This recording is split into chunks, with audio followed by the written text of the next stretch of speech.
Hello guys, and in this quick tutorial video, I'm going to show you how you can see all the unknown devices that are connected to your Wi-Fi or your router without your permission, and you can easily block them in just one click.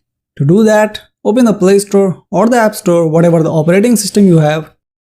Tap on the search bar and type Fing, and simply download this app. I have tried other apps also, but none of them provides as many options as this app does. And you can guess it by the rating as well. Now open the app and provide all the information that it needs.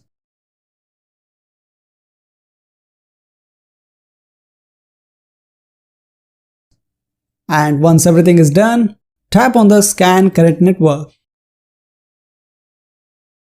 Once the scan is done, it will show all the devices that are currently connected to your Wi-Fi or your router.